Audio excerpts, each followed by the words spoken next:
right. Go ahead. Tell me about yourself and why you want to become a paraprofessional or a teacher. So I come from a long family history of educators, and for as long as I can remember, I've always kind of envied their jobs and their relationships with their students. So I've had a lot of different students come up to me and ask me if I was related to their band instructor or their past fourth grade teacher. And I love seeing the relationships between different students and their teachers. And I decided that I wanted to be that teacher that kids are always asking about, because I really envied that. Students spend the majority of their day with their teachers, and I feel like it's our responsibility to make the environment a good one for them. So what are some ways you would build relationships with your students? I think one of the strongest ways to build relationships is by showing the kids that you are interested in who they are as a person, and not just how they act as a student. I would start by making sure that the students understand that the classroom is a safe space and that I'm always there to help them grow, not just as a student, but also as a person. The classroom is a safe space, and I would make sure that I'm asking them a bunch of icebreaker questions and make sure I check in with the students individually in case they have any questions. Then throughout the school year, I would do many check-ins and integrate social emotional learning weekly. Give us an example of something you've done in your classroom that you're proud of and is indicative of who you are as a teacher. Okay, so in one of my observation classrooms, the classes were making Thanksgiving Day feast. And so my cooperating teacher had me entirely help the students with making that feast. So I directed how to open cans, how to measure ingredients, how to read directions, how to cook the meal. And in order for this to work out successfully, I had to, have patience and strong directional skills.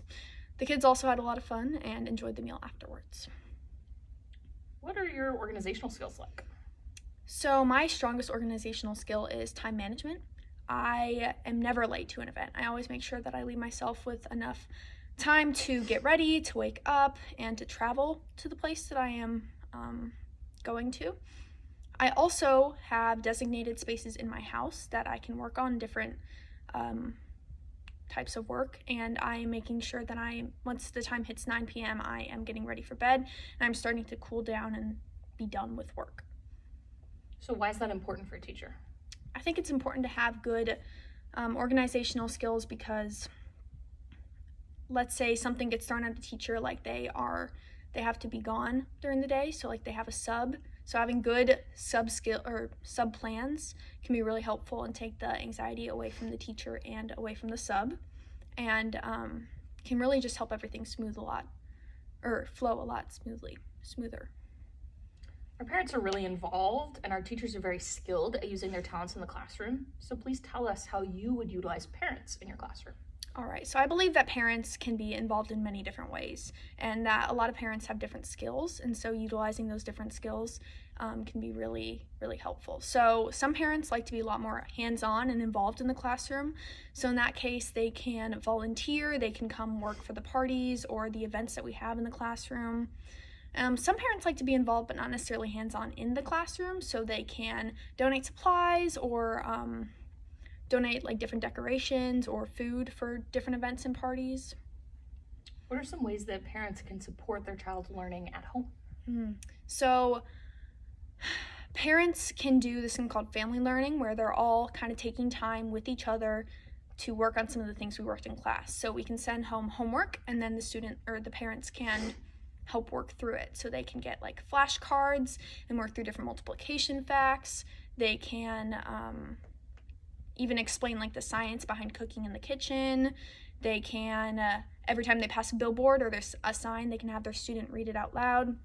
And they can even like just sit by the student when they're like reading a book and help them with pronunciation and different spelling, and just really work through them and be with them and just show them that they are there for them when they are taking this time to learn. How would you ensure effective communication for that? So I would ensure that they are getting the message first off. So by sending out messages through email, through Class Dojo, through Infinite Campus, through even just a note home from school, just making sure that the parent gets the message in the first place is like kind of the starting point. And then after that, if they haven't responded to any of those things, I would send out another message, and I would just make sure that I'm constantly reminding the parents that there is something going on, or that, there needs to be something happening like at home, like with learning, or just that like their student did a really good job in the classroom, and that I'd want them to know that. It might be annoying, but I would rather that the parent know what's going on than not know at all and have no clue. So you are out on the playground supervising your class and another teacher's class. You see two students that are yelling at each other, and as you approach the two students, you hear one call the other a derogatory name that's a racial slur. What do you do and why? All right, so I would start by separating the two children, and I would probably focus on the one who said the derogatory slur first, and I would explain to them why that is not okay and why that is incredibly inappropriate, and that our words have the ability to either hurt or help someone, and that in that case that was incredibly hurtful and can be really, really harmful. I would then speak to the other teacher when I get the chance to and explain what happened and let them decide if they want to send their student to the principal. Mm-hmm. Now, if it was my student, I probably would send them to the principal after I've explained all of the reason why it's not okay, just to see if the principal wants to take any further measures. And then addressing the other student who had the word spoken to them, I would ensure that I would let them know that I have spoken to the other student and let them know that it was not okay, and kind of just do a checkup and make sure that they are doing okay and that what happened wasn't too incredibly hurtful to them. Okay. What qualities do you see in your cooperating teacher that you want to take into your own classroom, and why?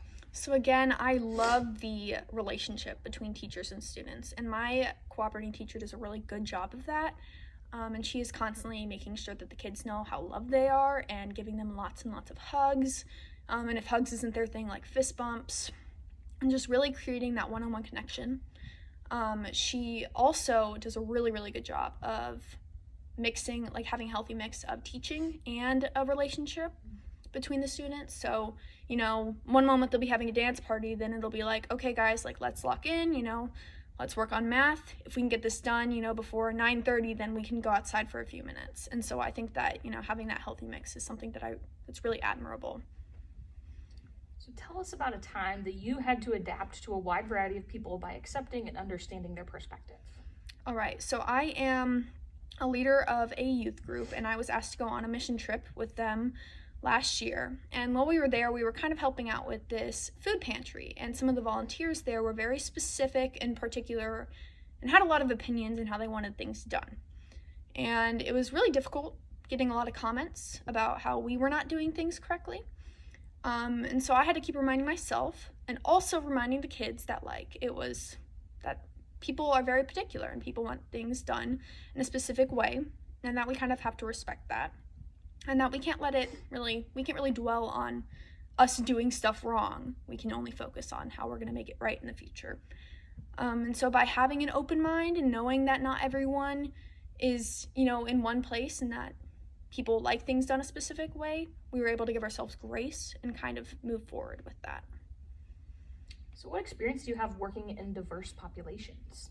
So I have been a part of many different groups and jobs that have worked with a diverse population. So one of them, I have volunteered in a special ed classroom. I have volunteered in like a little home with people experiencing homelessness. And my main one is the youth group as like a leader. And we have a bunch of it's very diverse. We have a bunch of different people from different backgrounds, from different races, from different genders, from different sexualities. And so just kind of making sure everyone knows that they are welcome and belong is really important. How would you promote acceptance, tolerance, and diversity in your class? So in that youth group, we have a few main rules, I guess you could say. We have all are welcome, all matter, and all have a place there and belong. And so just by implementing that in my classroom as a non-negotiable, that is just something that I think the kids should be able to understand that. And if they don't, then we can make sure that they understand that, and kind of just everyone is a person and we got to treat everyone with grace. And so by doing so, I think that people could understand each other.